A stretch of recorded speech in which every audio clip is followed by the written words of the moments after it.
The US-China trade war could work in Kazakhstan's favor by strengthening its position as a transit hub, according to Arman Beysimbayev, an expert from an international brokerage group. He said that under tariff pressure, China will increasingly rely on land-based transit routes, which could lead to an additional influx of investments in the long run. However, this scenario also has its downsides, the expert warned.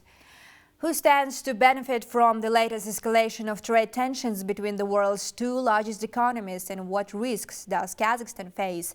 Find out more in our next report.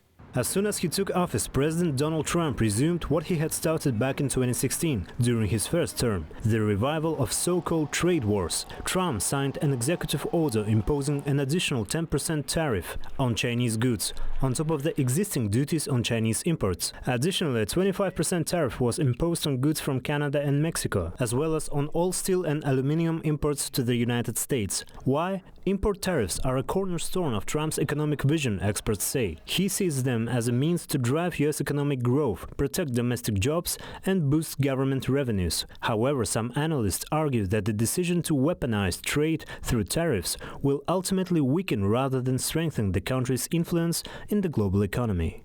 The overall effect of this will actually be, in my humble opinion, to reduce the weight and importance of the United States in the world economy, because no country can deal with such an unreliable trading partner and economic partner. And more, he's creating real incentives for the rest of the world to find alternatives to being economically connected with the United States in every possible way. China's Ministry of Foreign Affairs also emphasized that there would be no winners in the tariff war between Beijing and Washington. In response, China imposed a 10% tariff on imports of oil and agricultural machinery, as well as a 15% tariff on coal and liquefied natural gas from the United States.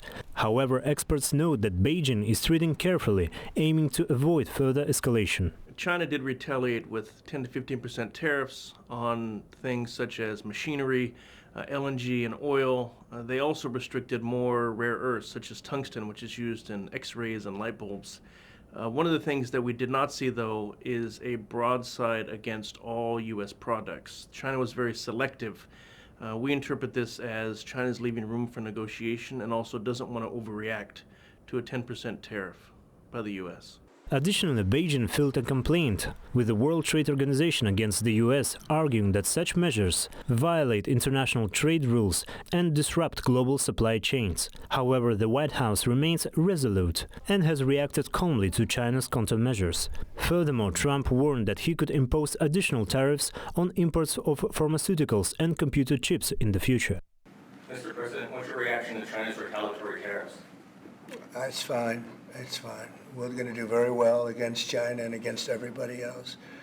Right now, they've taken advantage of the Biden administration like I've never seen. I've never seen. The deficit with China is about $1 trillion. Think of it, $1 trillion. China's massive trade deficit with the US, which reached nearly $1 trillion last year, has long been a target of Donald Trump's complaints. Tariffs will make Chinese goods more expensive for American consumers, potentially harming China's crucial export market if US buyers opt to buy American. This is why the trade war does not favor China, argues financial analyst Arman Beysimbayev. China's export-dependent economy will be forced to restructure its trade chains. However, a key beneficiary of this shift could be one of China's neighbors and important trade partner, Kazakhstan. On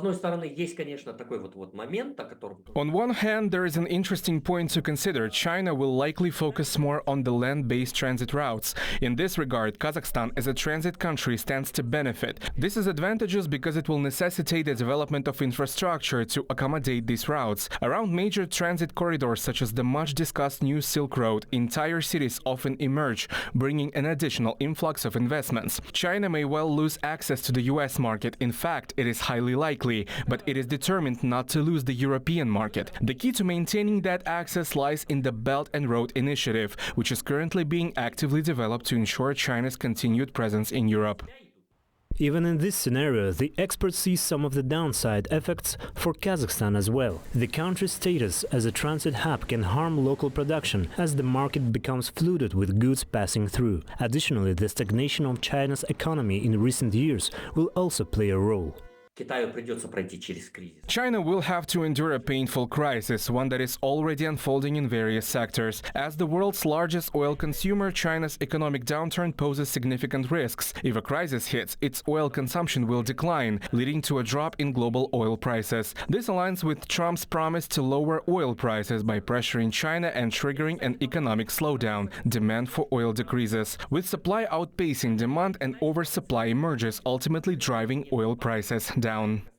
China is the third largest trading partner of the United States, accounting for 11.3% of total U.S. foreign trade as of last December. This underscores the deep economic interdependence between the two countries, despite their ideological rivalry. While analysts continue to debate who is winning this trade war, one clear loser has already emerged: the stable and predictable growth of the global economy. Dauren Sagulov, New Time.